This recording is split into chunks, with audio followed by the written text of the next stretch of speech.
Hi everyone, मैं इसी स्वागत करता हूं अपने एक और नए वीडियो में। तो बच्चों कैसे हो आप लोग? आई होप कि आप लोग अच्छे होंगे।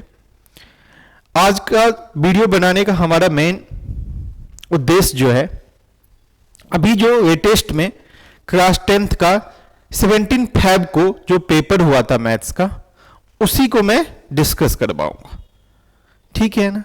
इस बार क्या हुआ है वो मैं आपको बताता हूं। सीबीएसई ने कुछ जगह का पेपर बहुत ही आसान सेट किया था और कुछ जगह का क्या था, मॉडरेट कर सकते हो कि मॉडरेट क्वेश्चन सेट किया था। उसको हार्ड नहीं कह सकते हो। हाँ, ये कह सकते हो कि जो बच्चा एनसीईआरटी से पढ़ के गया होगा उसके लिए वो हार्ड हो सकता है, बट ऐसे भी नहीं थे कि जो आपके सिलेबस में नहीं था।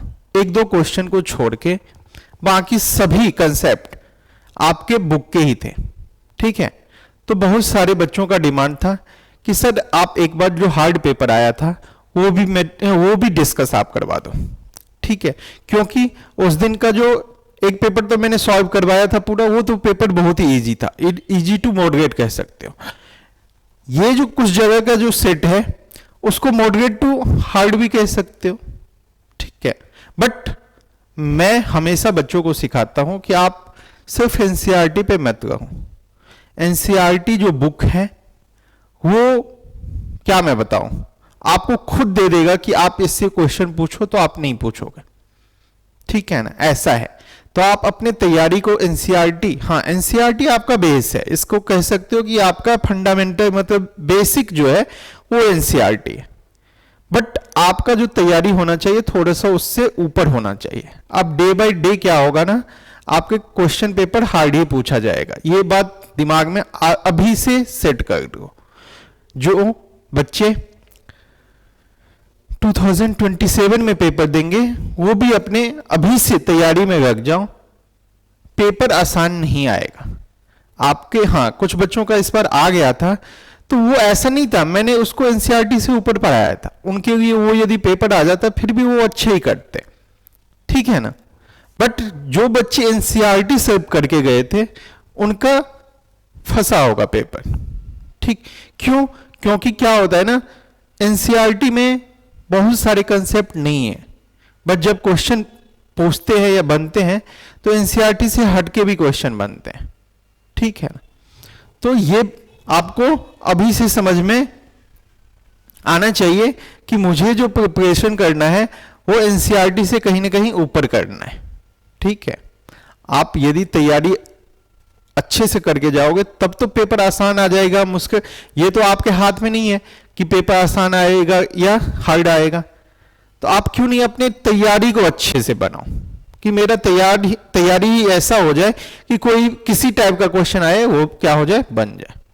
चलो हम लोग क्या करते हैं, आज के वीडियो में उसी जो हार्ड शिफ्ट जो कहते हो उसी के पेपर को मैं 1 by 1 सॉल्व करवाऊंगा। ठीक है? स्टार्टिंग के सेक्शन 1 से 20 तक जो एमसीक्यू है उसको करवाऊंगा। हाँ, ये है कि डायरेक्ट क्वेश्चन नहीं है, आपको थोड़ा सा सॉल्व करना पड़ेगा, टाइम देना पड़ेगा, कंसेप्ट यूज करना पड़ेगा। बहुत पेपर ऐसा होता है कि आप देखो आपको सॉल्व ना करना पड़े, सीधा आंसर आ जाए, बट ये नहीं था, टाइम कंज्यूमिंग था। ठीक है? बच्चे को हो सकता है कंसेप्ट ना याद हो तो उसको क्या करना पड़ेगा, आपको क्वेश्चन नहीं बनेगा। ठीक है? चलो बढ़ते। देखो जो तुम्हारा फर्स्ट क्वेश्चन है, ध्यान से देखो, ये एमसीक्यू है। अब ऐसा तो नहीं है कि आपको ये क्वेश्चन बनाने नहीं आता है, बट वही है कि ये बनाने में थोड़ा सा आपको टाइम टेकन होगा। अब क्या कहते हैं, ध्यान से देखो, एक conical cavity of maximum volume is carved out from A wooden solid hemisphere of radius 10 centimetre. अब ऐसा हेमीस्फीयर है। ठीक है?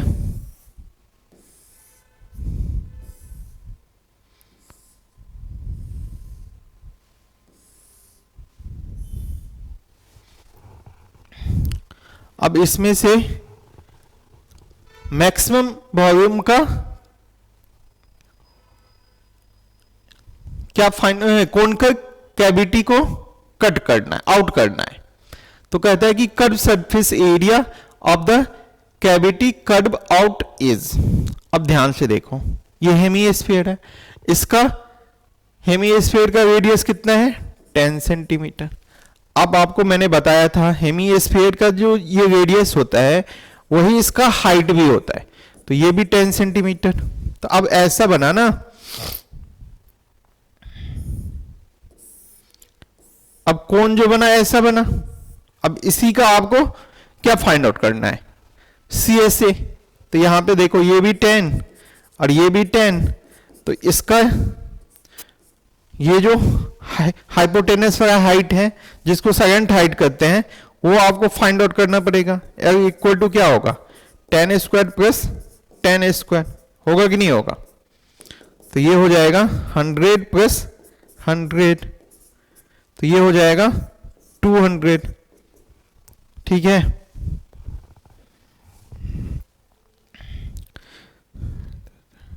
तो ये 10√2 होगा क्या सेंटीमीटर। अब इसका CSA क्या होता है, CSA होता है πr/l। तो यहां से 22/7 रेडियस कितना दिया हुआ है, अच्छा कहीं पे पाई दे दिया है आपका 3.14 इंटू रेडियस 10 और 10 क्या है √2। तो यहां पे देखो 3.14 इंटू 100 कितना होगा 314√2 सेंटीमीटर, है कि नहीं है कोई ऑप्शन, स्क्वायर होगा ना कर्व सरफेस। तो ऑप्शन नंबर ए ही सही हो जाएगा आपका। अब देखो ये आपको कंसेप्ट पता था, आपको क्या था इसमें टाइम टेकन था, टाइम कंज्यूमिंग आप कह सकते हो इस क्वेश्चन को, ये नहीं कह सकते हो कि हार्ड है। ठीक है, आपको सब कुछ आता है, आप कितने स्पीड में करते हो ये भी मैंने हमेशा आपको बताया हूं कि पेपर जो होता है वो 3 ही घंटे की होती है, 3 ही घंटे में आपको पेपर सॉल्व करना होता है। आपके पास इनफ टाइम नहीं है तो टाइम मैनेज करना मैंने सिखाया था कि टाइम कैसे मैनेज होगा, बताया था कि नहीं बताया था। चलो देखो, अब जो सेकंड क्वेश्चन है उसको ध्यान से देखो, ये तो फर्स्ट बन गया।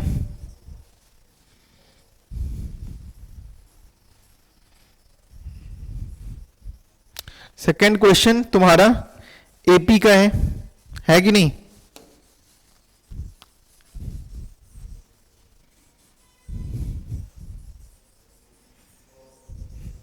देखो सेकंड क्वेश्चन जो है तुम्हारा एपी का है, तुमको एक एपी दिया हुआ है -15/4 -10/4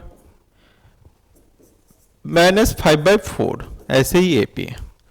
अब आपको क्या फाइंड आउट करना है, A16 -A12, 16 टर्म और 12 टर्म का जो डिफरेंस होगा वो कितना होगा। एपी का आसान क्वेश्चन है, बट वही है ना डायरेक्ट क्वेश्चन नहीं है, तो हमको थोड़ा सा सॉल्व करना पड़ेगा, टाइम कंज्यूमिंग है। तो यहां से देखो, यहां से ए कितना हो जाएगा, ए हो जाएगा -15/4, डी कितना हो जाएगा -10/4 और माइनस, तो माइनस माइनस प्लस 15/4, तो इसको करोगे तो ये 5/4 आ जाएगा।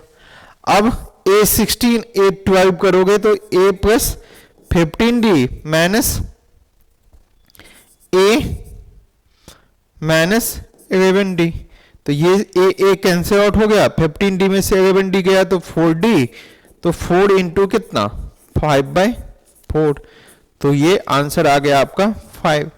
तो कौन सा ऑप्शन सही हो जाएगा, option number C is the correct answer. दो क्वेश्चन बन गए, first surface area and volumes, दूसरा एपी का, थर्ड देखो प्रोबेबिलिटी का क्वेश्चन है कि नहीं है। देखो क्या कहते हैं, Meena calculated that the probability of her winning the prize in the lottery is कितना है 0.08 if total 800 ticket were sold the number of tickets bought by her. ये तो यहीं पे मैं बता देता हूं, इसका जो प्रोबेबिलिटी दिया हुआ है 0.08 दिया हुआ है। अब कहते हैं कि कितना टिकट उसने खरीदा, तो उसको x मान लेता हूं, टोटल दिया हुआ है तो आपको यहां से x निकाल लो, 0.08 इंटू 800। ऐसा नहीं है कि सभी क्वेश्चन आपको सॉल्व ही करना पड़ेगा, कुछ क्वेश्चन आसान भी पूछेंगे। बहुत बच्चा क्या होता है ना, पेपर देखा, अरे इतना बोल के, उनका क्या होता है देख के ही वो कंफ्यूज हो जाते हैं।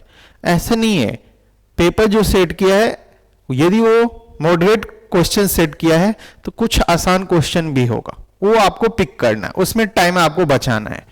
तो यहां पे कितना हो जाएगा बताओ?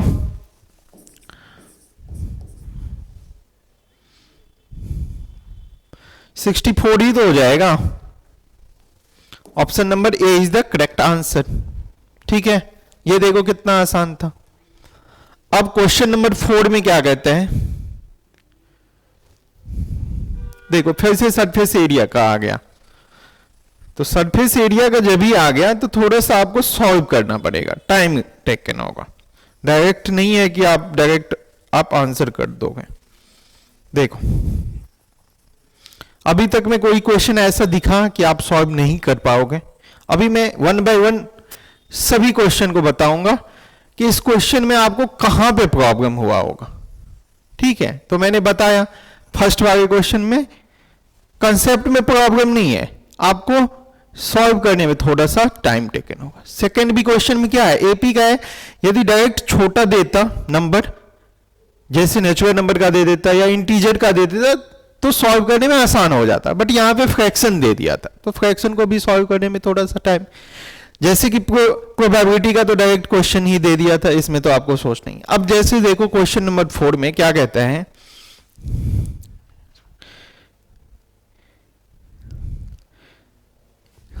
एक टेंट है हेमीस्फीयर टाइप का, ऐसा है। ठीक है, इसका रेडियस कितना दिया हुआ है, 1.4 मीटर। इसका एक दरवाजा है, डोर है, ओपनिंग ऑफ एरिया कितना 0. अब किस टाइप का डोर है, मतलब आप रेक्टेंगल ही मानो। ठीक है, ऐसा दरवाजा है, इसका एरिया दिया हुआ है कितना 0.50 मीटर स्क्वायर। तो कहता है outer surface area of the tent is, अब इसका टेंट का कर्व सरफेस एरिया निकालो, कितना होगा बताओ? हेमीस्फीयर का कर्व सरफेस एरिया कितना होता है 2 पाई आर स्क्वायर। तो 2 इंटू पाई कुछ दिया हुआ है, नहीं दिया हुआ है, तो 22/7 1.4 इंटू 1.4, तो यहां से कितना हो जाएगा 0.2, तो ये 44 इंटू कितना हो जाएगा बताओ? 0.2 इंटू 1.4। अब इसको मल्टीप्लाई कर रहे हो, ये आएगा आपका मीटर स्क्वायर। तो तुमको क्या करना है, इसमें से डोर का एरिया क्या करना है, माइनस कर देना है। आउटर सरफेस एरिया जो होगा, ये टोटल कर्व सरफेस एरिया कितना आया बताओ? 44 को 0.2 से करोगे तो ये 8.8, फिर से 1.4 के साथ करोगे, 8.8 को 1.4 के साथ करो, 1.4 के साथ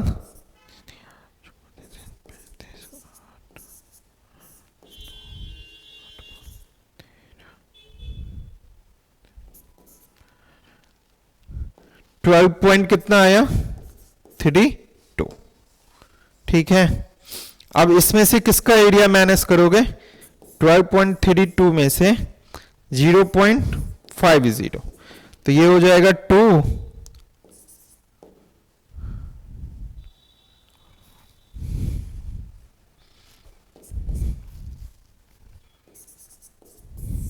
11.82 आ गया। तो ऑप्शन नंबर कौन सा, option number C is the correct answer 2।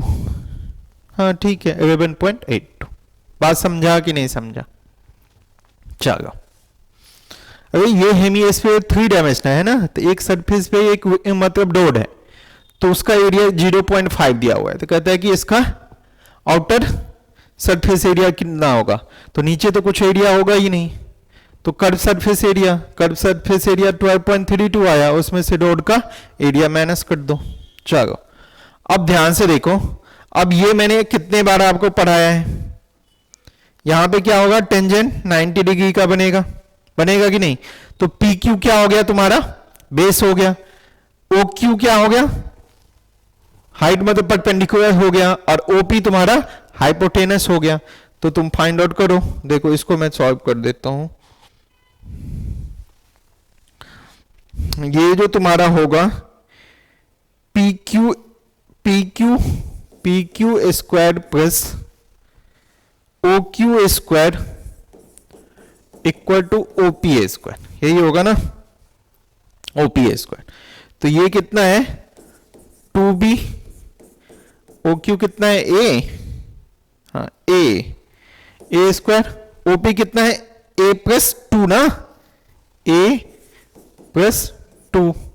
तो अब इसको सॉल्व कर रहे हो, कितना हो जाएगा ये 4b square plus a square equal to a square plus 4a plus 4। तो यहां से कितना हो जाएगा, a स्क्वायर कैंसिल आउट हो गया, तो 4 यदि कॉमन लेते हो तो b स्क्वायर, एक मिनट रुक जाओ, ये 4b स्क्वायर, यहां पे 4 कॉमन, a प्लस 1, तो 4 से 4 कैंसिल, तो b square equal to a plus 1 है कहीं ऑप्शन देखो तो, B square equal to A plus 1। तो ऑप्शन नंबर कौन सा सही हो गया, ऑप्शन नंबर डी। बताओ हम लोग ने अभी तक कितने क्वेश्चन सॉल्व किया, 5 क्वेश्चन। 5 क्वेश्चन में हाँ क्वेश्चन मुश्किल नहीं था, ठीक, क्या था, टाइम टेकन था। आपको यदि यहीं पे, यदि यहां पे वेरिएबल दे दिया ना, यदि यहीं पे डिजिट देता तो आसान हो जाता, जैसे a प्लस 2 दिया, यहां पे कोई डिजिट दे देता तब आसान हो जाता सॉल्व करना। तो थोड़ा सा क्या किया है, क्वेश्चन को पूछने का मेथड चेंज किया है, ठीक है, कि बच्चे क्या करें, टाइम अधिक से अधिक उस पे दें, जिससे क्या होगा उनका क्वेश्चन छूट जाएगा। तो कहीं ना कहीं आपको टाइम मैनेजमेंट सिखाया है पेपर ने। चलो देखो, अब आ जाओ क्वेश्चन नंबर कहां 6 में। ये तो बहुत ही आसान क्वेश्चन है कि नहीं। सेक ए है, अपॉन में कितना है, sec square A minus root under sec square A minus 1। तो ये टेन स्क्वायर ए की इक्वल हो जाएगा कि नहीं हो जाएगा, हाँ या ना बताओ। अरे तुमने पढ़ा है ना कि सेक स्क्वायर, आइडेंटिटी तो पढ़ा है, sec square A minus tan square A equal to 1। तो यहां से sec square A minus 1 equal to क्या हो जाएगा, टेन स्क्वायर ए। होगा कि नहीं होगा, यहां तक समझा कि नहीं बताओ, समझ गया होगा यहां तक।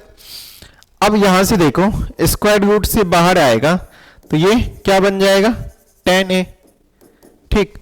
तो सेक ए क्या होता है 1 अपॉन कॉस ए, और ये साइन ए अपॉन में कॉस ए। तो इसको सॉल्व करोगे तो ये कितना हो जाएगा, 1 अपॉन कॉस ए ऊपर चला जाएगा और साइन ए नीचे। तो यहां से कॉस कॉस कट गया, 1 अपॉन साइन ए क्या होता है, कॉसेक ए इक्वल होता है कि नहीं होता है, हाँ या ना बताओ। तो ऑप्शन नंबर कौन सा सही हो जाएगा, option number C is the correct answer. इसमें भी बस वही था, क्वेश्चन डायरेक्ट नहीं था, आपको सॉल्व करना पड़ेगा। अब क्वेश्चन है 1 नंबर का, बट इसमें आपको टाइम देना पड़ेगा, 1 मिनट 2 मिनट देना पड़ेगा, तभी जाके क्वेश्चन सॉल्व होगा, ठीक है। चलो देखो, अब सेकेंड क्वेश्चन जो कहता है कि the line segment joining the points P Q, 2 point दिया हुआ है, उसका कोऑर्डिनेट दिया हुआ है, is divided by Y axis. अब बताओ वाई एक्सिस के द्वारा कोई भी लाइन को डिवाइड किया जाएगा तो इसका मतलब क्या हुआ, एक्स कोऑर्डिनेट उसका 0 होगा, ठीक है। तो कहते हैं कि उसका रेशियो क्या होगा, तो देखो P और Q है कोऑर्डिनेट कितना दिया हुआ है, -4 -2, -4 -2, Q का कितना दिया हुआ है 10 और 4, 10 और 4। अब y एक्सिस के द्वारा, ठीक है, y एक्सिस तो सीधा ही रहेगा, ठीक है। अब कैसा है पता नहीं, बस आप रहेगा। तो y एक्सिस कट रहा है तो x कोऑर्डिनेट क्या होगा 0, ठीक। अब इसको मैंने क्या बताया था k:1 में रहेगा, ठीक है। अब यदि सेक्शन फॉर्मूला यूज करोगे तो क्या हो जाएगा 10 के 1 को -4 के साथ k+1, y कोऑर्डिनेट क्या होगा 4 के -2 अपॉन k+1, ये होगा। अब ये दोनों क्या होंगे आपस में इक्वल होंगे, इसका x कोऑर्डिनेट और इसका y कोऑर्डिनेट। तो यहां से 10 के -4 अपॉन में k+1 इक्वल टू 0। तो यहां से 10 के -4 इक्वल टू 0, 10 के equal to 4, k equal to 4/10, मतलब 2:5।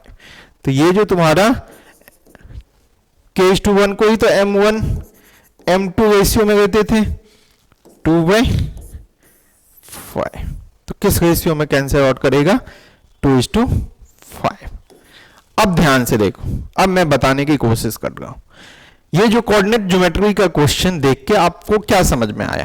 क्वेश्चन आसान था, इसका वेटेज 1 नंबर में दिया है, बट ये है 2 नंबर का question.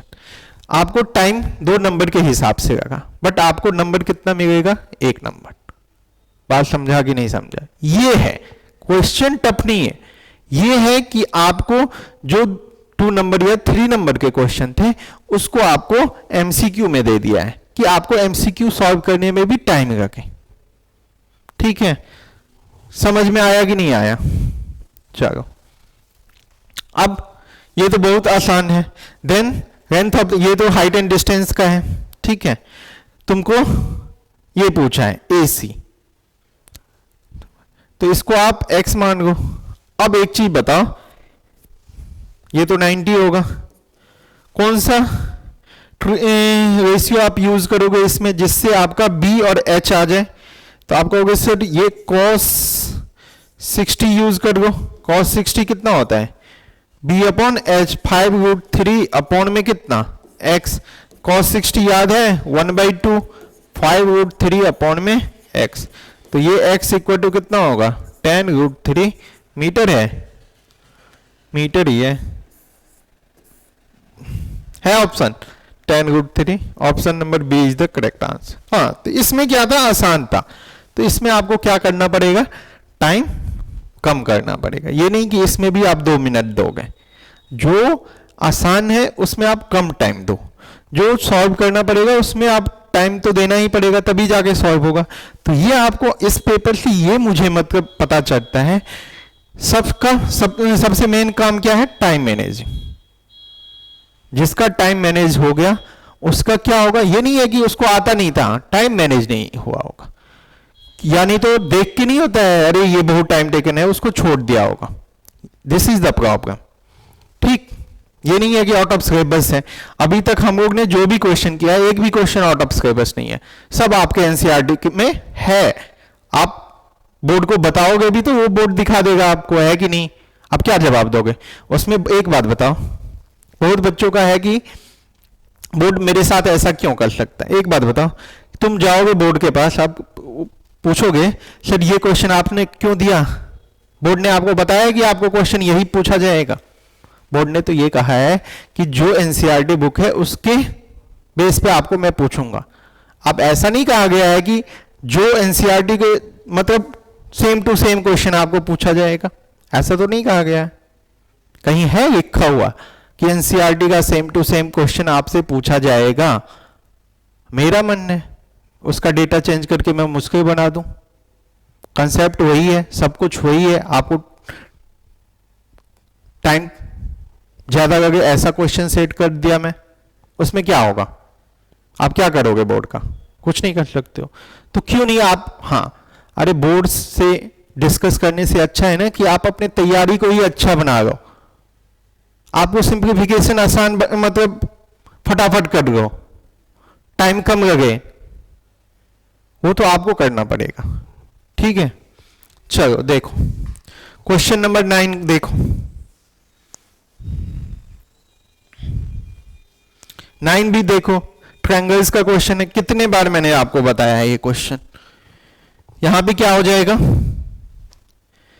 A B parallel to E F है, तो यहां से कॉरस्पॉन्डिंग एंगल्स क्या हो जाएंगे, इक्वल हो जाएंगे।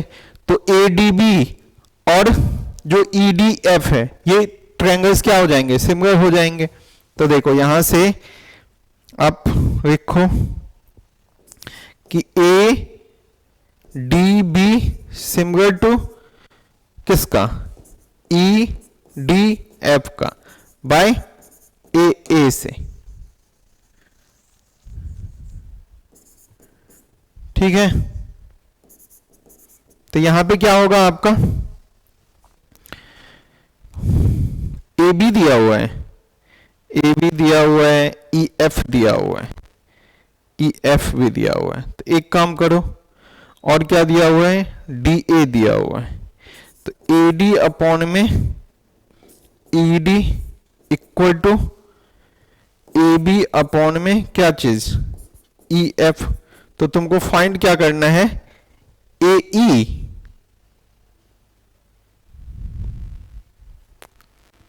ए ई, एक मिनट आ जाएगा, वही है, डायरेक्ट क्वेश्चन नहीं है। आप यहां पे भी आपको क्या करना पड़ेगा, सॉल्व करना पड़ेगा। तो यहां पे देखो ए डी दिया हुआ है, ए डी या डी ए, 7 अपॉन में ई डी,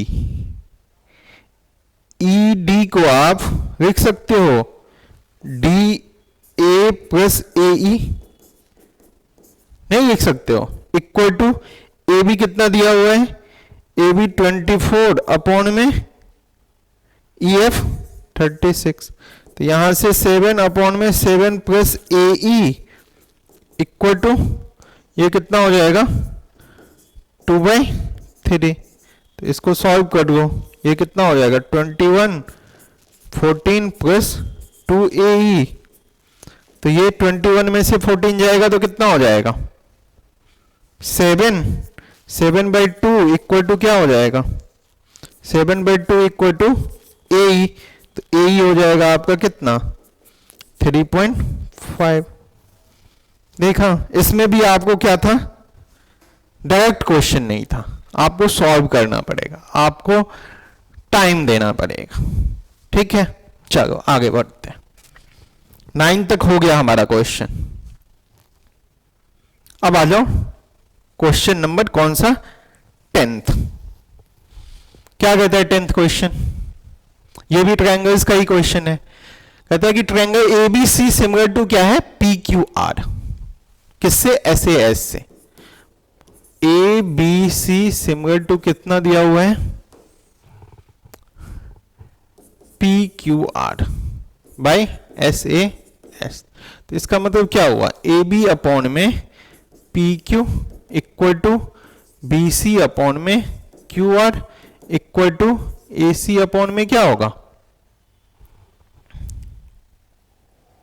AC अपॉन में PR।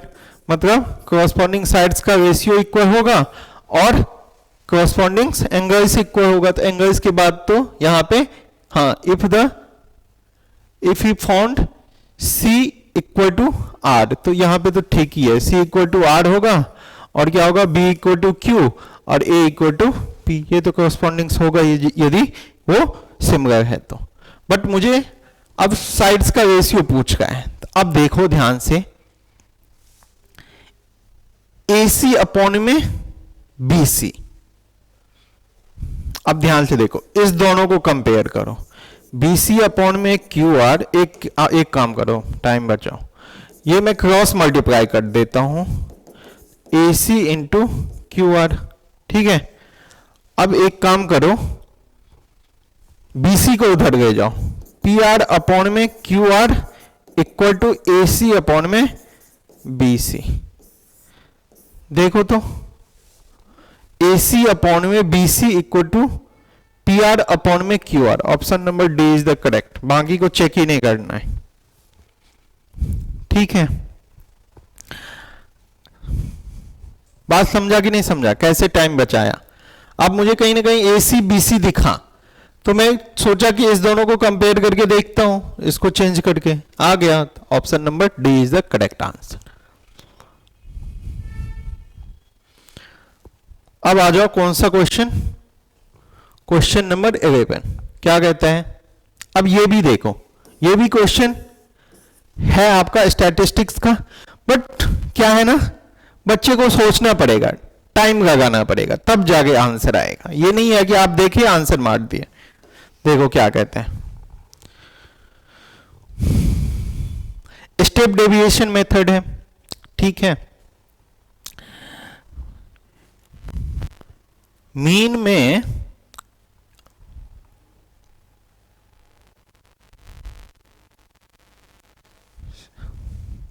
अब एक बात बताओ, स्टेप डेविएशन में, स्टेप डेविएशन मेथड में मीन कैसे फाइंड आउट होता था, बताओ। मीन इक्वल टू होता था a plus summation of fi ui upon में समेशन ऑफ fi इंटू में h ना।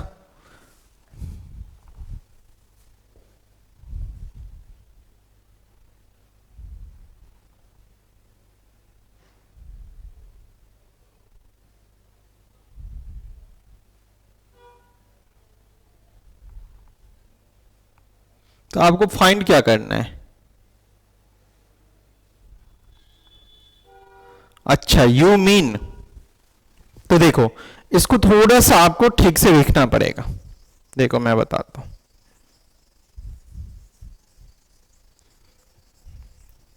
इस फॉर्मूले को मैं ऐसे लिखूं, मीन कितना दिया हुआ है, मीन दिया हुआ है 64, ए कितना दिया हुआ है 62.5। अब देखो summation of fi ui upon में समेशन ऑफ fi, कहीं ना कहीं ये तुम्हारा यू मीन ही है कि नहीं है, नहीं होता था। अब एक बात बताओ, एक्स मीन आप ऐसे लिखते हो summation of fi xi upon में समेशन ऑफ fi, है कि नहीं। यहां पे ui है तो यू मीन मैंने इसको दे दिया, इनटू में h, बन गया क्वेश्चन। 64 माइनस, यही आपको, हाँ ये आप कह सकते हो कि ये क्या था, कहीं पे एनसीईआरटी में क्या था, नहीं था।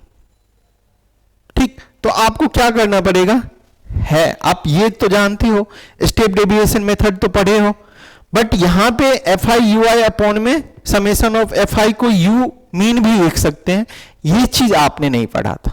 ये आप कह सकते हो कि ये एनसीईआरटी से बाहर है, बट इसलिए मैं कहता हूं ना, एनसीईआरटी से थोड़ा ऊपर उठो तो कुछ रेफरेंस बुक पढ़ो, तो उसमें ये चीज है, आपको दिखेगा।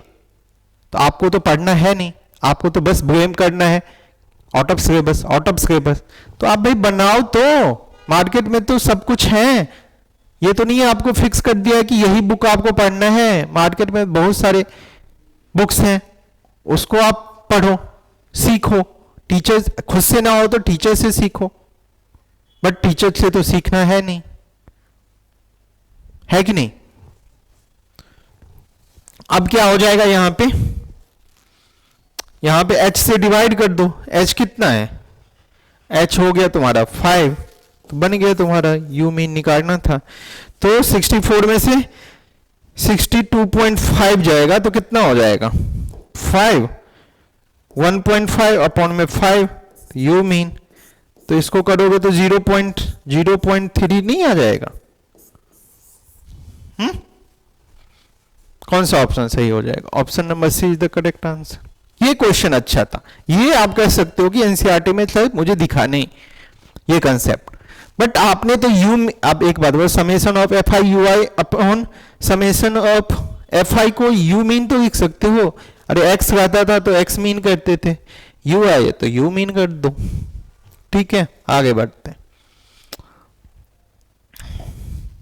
क्वेश्चन नंबर 12 को देखो, 9 कोसेक थीटा प्लस 1 अपॉन में 9 cosec theta minus 1, sine theta 1/9 दिया हुआ है।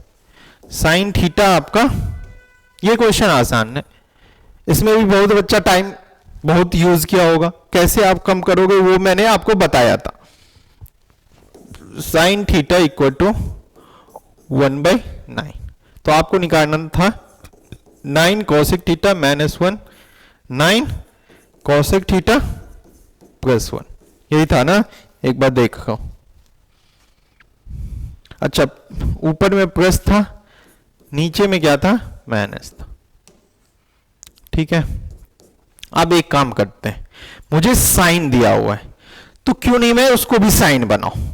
तो देखो कोसेक थीटा से न्यूमरेटर को भी और डिनोमिनेटर को भी डिवाइड कर दो, तो ये हो जाएगा 9 plus 1 upon cosec theta sine theta हो जाएगा, अपॉन में 9 माइनस क्या हो जाएगा 1 upon cosec theta sine theta. काम खत्म हो गया आपका।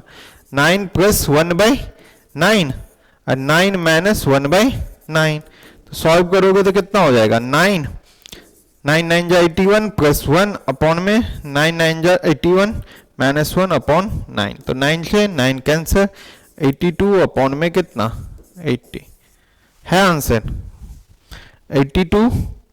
82 अपॉन में 80, option number D is the correct answer. ठीक है, अब देखो फिर से 13 नंबर कितना ही आसान है। मैंने बताया था कोई भी इवेंट्स का प्रोबेबिलिटी जो होता है 0 हो सकता है, 0 से बड़ा होगा, 1 हो सकता है 1 से छोटा होगा, 1 से ना तो बड़ा होगा। ठीक है, अब देखो 39 अपॉन में 100, तो ये 0.3 ये हो सकता है, ये हो सकता है। देखो पॉइंट हटेगा तो यहां पे 0, ये 50 हो गया, ये कभी नहीं होगा 50, तो 1 से कितना बड़ा हो गया, ये भी हो सकता है, ये भी हो सकता है। तो option number C is the correct answer. तो कुछ क्वेश्चन आसान भी पूछते हैं, ठीक है, कुछ क्वेश्चन आसान भी आते हैं पेपर में, तो ये आपको क्या था देख के आंसर बनाने वाला था। चलो, अब एक ऐसा नहीं है कि हमेशा पूरा आपसे मुश्किल ही क्वेश्चन पूछेगा। अब ध्यान से देखो, एक क्वाड्रेटिक इक्वेशन दिया हुआ है, क्वाड्रेटिक इक्वेशन 3x² और क्या दिया हुआ है minus 7x plus m equal to 0, ये दिया हुआ है क्या, एक बार देख लेते हैं। हाँ, इसका रूट्स जो होना चाहिए रियल एंड इक्वल रूट्स होना चाहिए, तो d इक्वल टू 0 पे क्या होता है रियल एंड इक्वल रूट्स होता है कि नहीं होता है, हाँ या ना बताओ। तो b² minus 4ac equal to 0, तो b² इक्वल टू 4ac, तो यहां पे b² क्या होगा -7 whole square 4 into 3 into c क्या m, तो यहां पे क्या होगा 49 इक्वल टू 12m, तो m इक्वल टू 49/12 है answer. 49/12, option number B is the correct answer. ठीक है, यहां तक समझ में आया।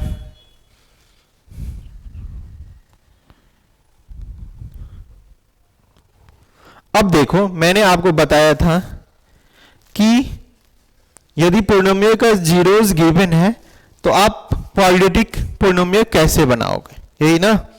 तो ध्यान से देखो, जीरोस क्या दिया हुआ है -3 और 8, अल्फा मान लो -3, बीटा मान लो 8, तो दोनों का सम कितना हो जाएगा -3 + 8 मतलब 5, दोनों का प्रोडक्ट कितना होगा -3 × 8 -24।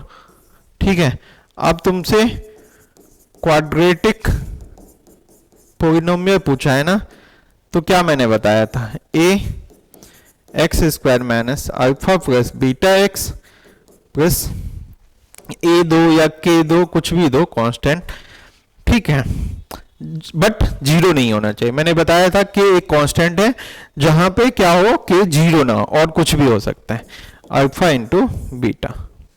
ठीक है, तो यहां से x² माइनस 5x और -24। ठीक है ऑप्शन।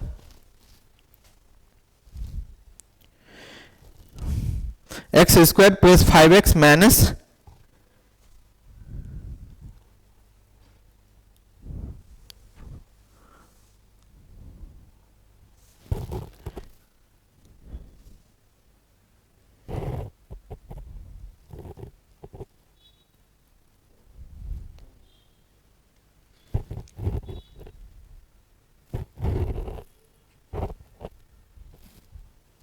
एक काम करो, देखो ऑप्शन तो कोई है नहीं ऐसा है, यहां पे कुछ गड़बड़ तो नहीं है ना। -3 और 8 है, ठीक है। देखो देखता हूं, दोनों को प्लस करोगे तो 5, तो -5x। ठीक है, एक काम करता हूं, इसको ना फैक्टराइज कर देता हूं। एक ऑप्शन फैक्टराइज का है, तो एक्स स्क्वायर क्या होगा ये -8x प्लस 3x ना -24। तो इसको आप करोगे तो ये कितना हो जाएगा, x कॉमन, तो x -8 प्लस 3 कॉमन, x -8। तो ये हो जाएगा कि x -8 और x प्लस 3 है ऑप्शन।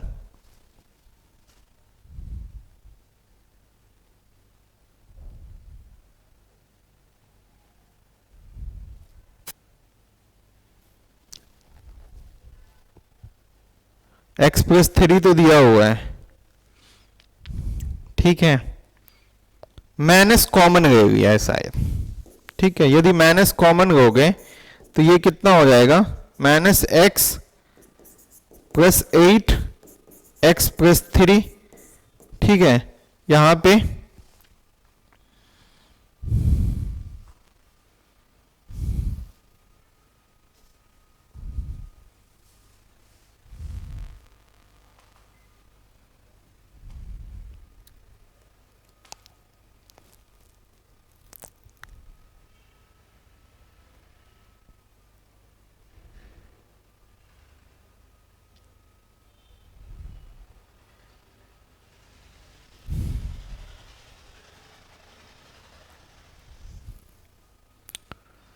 एक काम कर सकते हो तुम,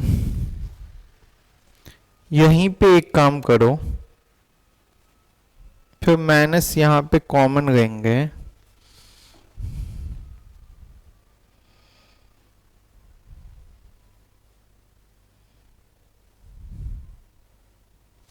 option number B is the correct, option number B is the correct. B पे ले जाओ, x plus 3 minus X plus 8, constant क्या है, निगेटिव में नहीं ले लिया, ठीक है। यहां पे देखो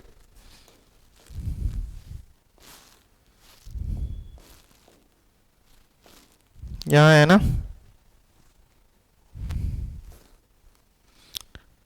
तो ये निगेटिव है तो कांस्टेंट ही तो है ना, तो इसको आप ले लो -x प्लस 8 और x प्लस 3, तो के 1 पुट करोगे तो ये कितना हो जाएगा, -x प्लस 8 और x प्लस 3। तो option number B is the correct answer, ठीक है। कर सकते हो ऐसा। अरे माइनस कॉमन ले लिया, माइनस बाहर आ गया तो वो एक कांस्टेंट ही है, निगेटिव कांस्टेंट हो गया। तो मैंने अभी बताया है ना, कांस्टेंट तो कुछ भी हो सकता है जीरो को छोड़ के। चलो सेकंड सही कर गए ना, सही है सेकंड। चलो बढ़ते हैं आगे। अब आ जाओ क्वेश्चन नंबर 16, 17, 18, 19, 20। कितने क्वेश्चन है, 5 क्वेश्चन। अभी तक हम लोग ने 15 MCQ को किया। हम लोगों को टाइम इसलिए रखते हैं, अभी टाइम क्यों, तुम कहोगे सर इतने देर में आप 15 ही क्वेश्चन बताया, तो मैं क्यों नहीं क्या कर रहा हूं, डिस्कस करवा रहा हूं कैसे सॉल्व करना है। यदि मुझे भी सॉल्व करना होता तो कम ही टाइम में, मुझे इतना समझाने की जरूरत नहीं था। बट मैं क्या करता हूं, क्वेश्चन कैसे पूछा है, कैसे आप उसको सॉल्व करोगे, तो इसमें तो टाइम टेकन होगा ही। चलो देखो क्वेश्चन नंबर 16 में क्या कहते हैं कि the value of p for which roots of the quadratic equation, quadratic equation दिया हुआ है आपका X square minus P X plus 6 equal to 0 are rational number. अब एक चीज बताओ, इसके यदि तुम रूट्स निकालोगे तो x इक्वल टू क्या जानते हो, minus B plus minus root under D upon में 2 है। यही क्वाड्रेटिक फॉर्मूला में रूट्स निकालना सीखा है ना। अब रूट्स डिपेंड करता है डी पे, डिस्क्रिमिनांट जो डी क्या होता है, roots depends on D, D discriminant होता है, डी इक्वल टू क्या होता है, बी स्क्वायर माइनस 4ac। अब एक चीज बताओ, अब कहता है कि p का कौन सा वैल्यू पे ये जो देगा रेशनल रूट्स देगा, तो इसका मतलब ये हुआ कि रेशनल रूट्स के लिए d क्या होना चाहिए, परफेक्ट स्क्वायर होना चाहिए।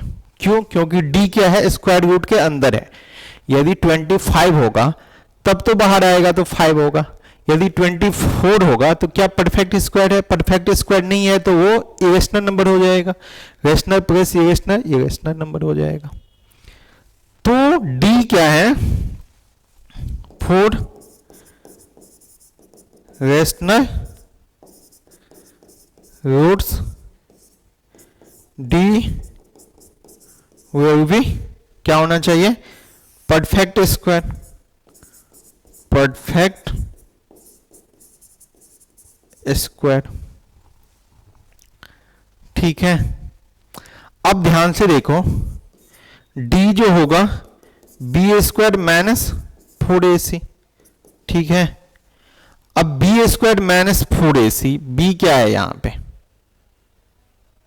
बताओ,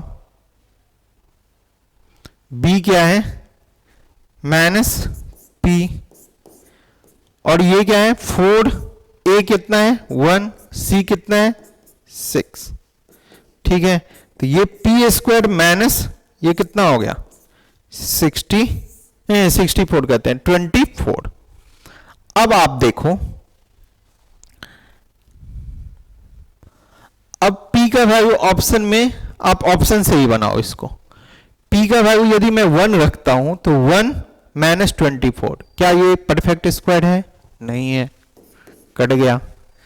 माइनस 5 स्क्वायर, तो माइनस 5 स्क्वायर माइनस 24, तो ये कितना हो जाएगा 25 माइनस 24, 1 एक परफेक्ट स्क्वायर है कि नहीं है, ये हो सकता है। 25 का स्क्वायर करेगा 625 माइनस 24, वो परफेक्ट स्क्वायर नहीं है, ये भी कट गया। रूट 5 का स्क्वायर करेगा 5 माइनस 24, ये तो तुम्हारा निगेटिव ही हो गया, तो ये तो होगा ही नहीं। तो option number B is the correct answer. समझा कि नहीं समझा कैसे क्वेश्चन सॉल्व किया जाता है। ये क्वेश्चन अच्छा था, ठीक, बट मैंने बच्चे को ये भी क्वेश्चन बताया। ठीक है, जब हम लोग पेपर करवा रहे थे बच्चों को मॉक पेपर, तो उसमें क्या था, इस टाइप का क्वेश्चन भी मैं पूछ रहा था। बच्चे आते थे, उनको नहीं बनता था उस टाइम, बट आते थे तो मैं उनको बताता था कि बेटे मुझे यदि रेशनल रूट्स चाहिए तो d को क्या होना चाहिए, परफेक्ट स्क्वायर होना चाहिए। अब d को परफेक्ट स्क्वायर बना लो, बस हो गया। ठीक है, ये क्वेश्चन अच्छा था। चलो, तो ऑप्शन नंबर कौन सा सही हो जाएगा, option number B is the correct answer.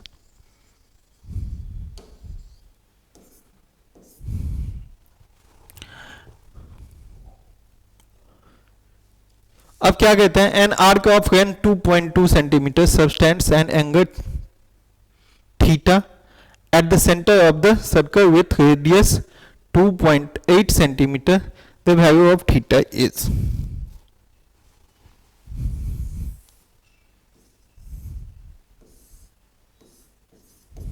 O A B, ये जो लेंथ है लेंथ ऑफ आर्क जो है वो कितना दिया हुआ है 2.2 सेंटीमीटर, रेडियस कितना दिया हुआ है, रेडियस दिया हुआ है 2.8 सेंटीमीटर, 2.8 सेंटीमीटर। तो लेंथ ऑफ आर्क मैंने बताया था, ये तो डायरेक्ट क्वेश्चन है, लेंथ ऑफ आर्क कितने बार बताया था? लेंथ ऑफ आर्क मैंने बताया था, इस पे क्वेश्चन आते हैं, theta upon 360 into 2 pi R. Length of arc 2.2, theta upon में 360, 2 पाई दिया हुआ है, 3.14 दिया हुआ है क्या? नहीं दिया हुआ है। तो 22/7 और क्या होगा बताओ? Radius 2.8 centimetre. ठीक है, अब यहां पे ध्यान से देखना, ये 2.2 इंटू 360 इंटू 7 अपॉन में 2 इंटू 22 इंटू 2.8 इक्वल टू। अब आप कैंसिल आउट करो, आंसर फाइंड आउट करो। ये 0 तो यहां पे 10 आ जाएगा, ये 22 कैंसिल, 2 से 360 को कैंसिल कर दो। अब क्या होगा? 180 इंटू 7 बाई 28 ना, तो 7 4 45 डिग्री। थीटा जो है कितना है? 45 डिग्री। बात समझ में आया कि नहीं आया बताओ? चलो देखो, अब ध्यान से देखना। अब कहता है कि 2 डाइस को फेंका गया। अब कहता है कि प्रोबेबिलिटी निकालो of getting an outcomes X Y where X greater than Y. मतलब कहने का मतलब ये है कि फर्स्ट पे जो नंबर आएगा वो सेकंड डाइस जो है उसके नंबर से क्या होना चाहिए? बड़ा होना चाहिए। तो देखो आसान क्वेश्चन है बट वही है, फिर से आपको सॉल्व करना पड़ेगा। ध्यान से देखो, 2 डाइस को करोगे तो 1 1 ऐसे ही आएगा, 1 6। ठीक है, 2 1 से कहां से? 2 6। ऐसे ही 3 1 से कहां तक? 3 6 तक। ऐसे ही क्या होगा? 4 1 से 4 6 तक। ऐसे ही 5 1 से कहां तक? 5 6 तक। ठीक है, ऐसे ही क्या होगा? 6 1 से कहां तक? 6 6 तक। अब देखो, अब प्रोबेबिलिटी निकालना है कहां पे? जहां पे फर्स्ट पे क्या होना चाहिए नंबर? सेकेंड वाले डाइस के नंबर से बड़ा होना चाहिए। तो देखो टोटल आउटकम्स तो हो जाएंगे 36। अब देखो फर्स्ट जो है 1 1 1 2 1 3 1 6 तक, फर्स्ट पे जो नंबर आएगा वो सेकेंड डाइस के नंबर से क्या होगा? बड़ा होना चाहिए। क्या आएगा एक भी नंबर? नहीं। अब सेकेंड में देखो 2 1 ये आएगा, 2 2 फिर तो ये इक्वल हो गया, 2 3 फिर से नहीं होगा। अब देखो 3 1 इसमें एक नंबर आएगा ऐसा, इसमें देखो 3 1 ठीक है, 3 2 2 नंबर आएगा। ऐसे ही देखो 4 1 4 2 4 3 इसमें 3 नंबर आएगा। 5 1 से लेके कहां तक बताओ? 5 4 तक 4 नंबर आएगा। अब इसमें तो 5 नंबर आएगा क्योंकि 6 6 तो इक्वल हो जाता है। तो टोटल नंबर कितने हो गए? 2 1 3 3 3 6 4 15 होगा। ठीक है ऑप्शन 15/36, 15/36। तो 3 5 जा 3 2 जा 5 बाई कितना? 12। यहां पे क्या होना चाहिए?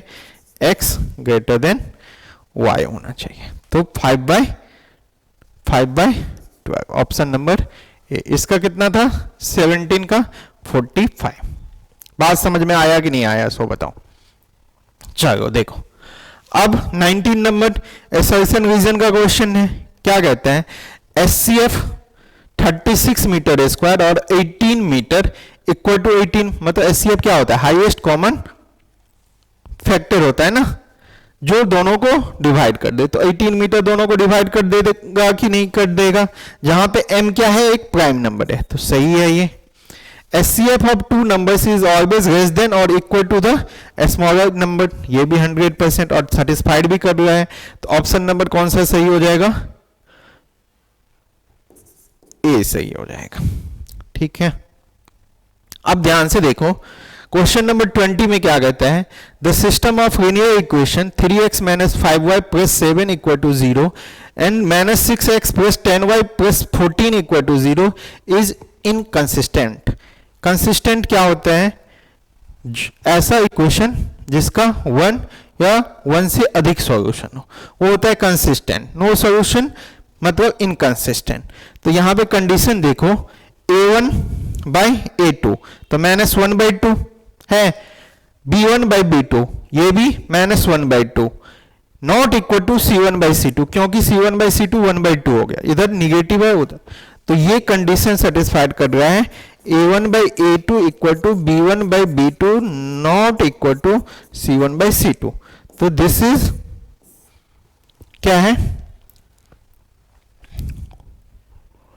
ये जो है, ये जब दो लाइन पैरेलल होता है तब ये कंडीशन है। पैरेलल लाइन में क्या होता है, नो सॉल्यूशन होता है, तो ये इनकंसिस्टेंट, ये स्टेटमेंट 100% सही है। अब कहता है when two linear equation do not have unique solution they always represent parallel line. अब ऐसा नहीं है कि जो यूनिक सॉल्यूशन नहीं करता है वो रिप्रेजेंट करेगा पैरेलल लाइन को, ऐसा नहीं है। कोइंसिडेंट लाइन को भी कर सकता है, जिसका क्या होता है, इनफाइनाइट सॉल्यूशन होता है। तो ये स्टेटमेंट गलत है। तो ऑप्शन नंबर कौन सा सही हो जाएगा, option number C is the correct answer. तो बच्चों आपने देखा, मैंने आपको जो फर्स्ट सेक्शन है ए, उसके 1 से लेके 20 तक के एमसीक्यू को 1 बाय 1 पूरा कंप्लीट डिस्कशन करवाया। मेरे हिसाब से एक दो क्वेश्चन, बस 2 क्वेश्चन को छोड़ के, 1-2 क्वेश्चन को छोड़ के ऐसा कोई कंसेप्ट नहीं था जो आपके एनसीईआरटी में नहीं है। ठीक है, सभी के सभी कंसेप्ट एनसीईआरटी के ही हैं। ठीक है, ये सब आपके सिलेबस में भी है। हाँ, क्वेश्चन आपको सीबीएसई ने सेम टू सेम एनसीईआरटी से नहीं पूछा, क्वेश्चन को टाइम टेकन, कंज्यूमिंग टाइम अधिक लगे ऐसा सेट किया था। ठीक, ये आपको दिखेगा। अब जो हमारे कोई भी पेपर होगा, अब इसी टाइप का क्वेश्चन आपको दिखेगा। ये नहीं है कि आपको एनसीईआरटी का सेम टू सेम पूछ देगा। ठीक है, आप पेपर देने जा रहे हो ना, तो पेपर में आपने कितना तैयारी करके आए हो वो देखा जाता है। ठीक, ऊपर ऊपर पढ़ के आपको क्या होगा, कंसेप्ट नहीं आएगा। नंबर आ जाएंगे बट कंसेप्ट नहीं आ जाएंगे।